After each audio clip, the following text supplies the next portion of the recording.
Madam Speaker, Madam Vice President.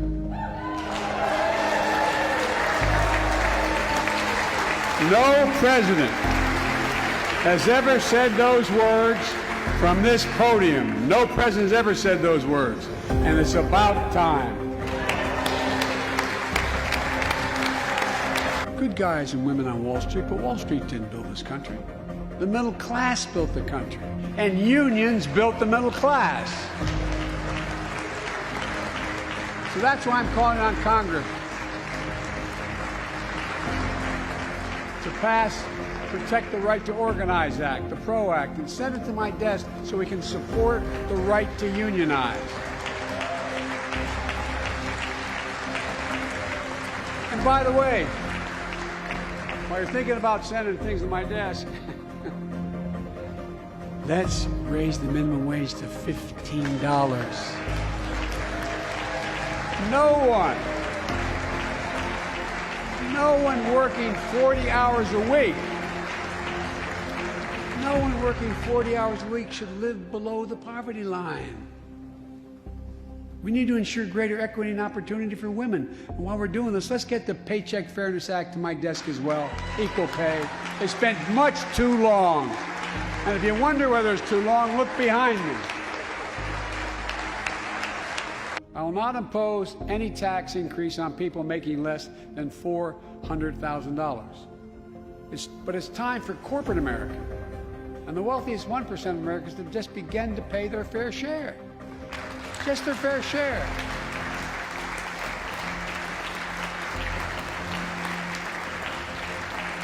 I'm not looking to punish anybody. But I will not add a tax burden, additional tax burden to the middle class in this country. They're already paying enough. I believe what I propose is fair. The pandemic has only made things worse.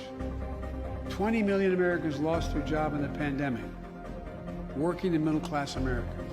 At the same time, roughly 650 billionaires in America saw their net worth increase by more than $1 trillion in the same exact period. I also hope Congress will get to my desk the Equality Act to protect LGBTQ Americans. For all transgender Americans watching at home, especially young people, you're so brave. I want you to know your president has your back. Another thing, let's authorize the Violence Against Women Act, which has been law for 27 years. For more than 30 years, politicians have talked about immigration reform, and we've done nothing about it. It's time to fix it. On day one of my presidency, I kept my commitment and sent a comprehensive immigration bill to the United States Congress.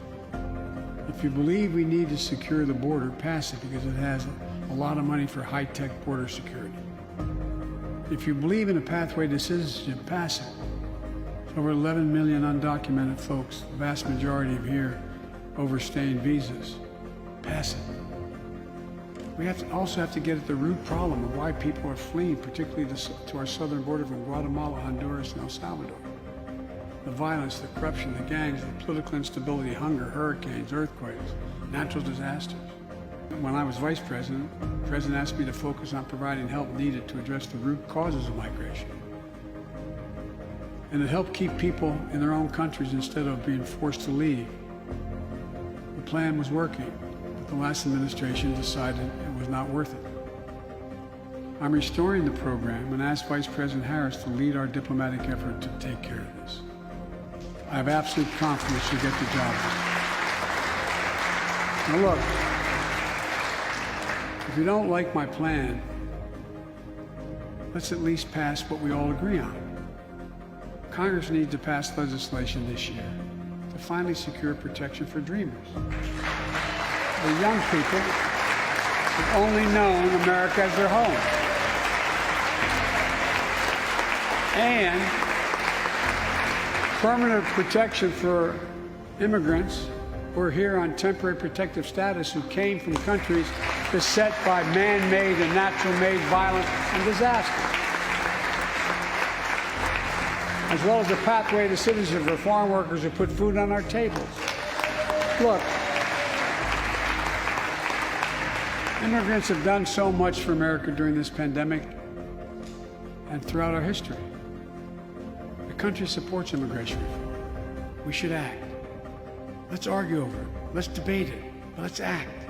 Right here in America, nearly 3 times, for the same drug, nearly 3 times what other countries pay.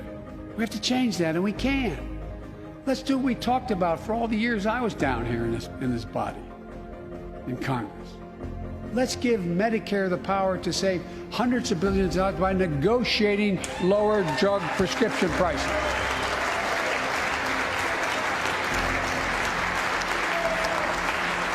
By the way, it won't just help people on Medicare.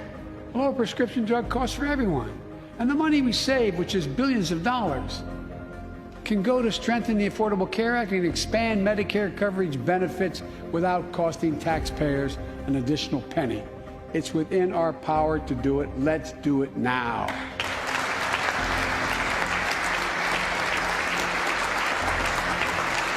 We've talked about it long enough, Democrats and Republicans.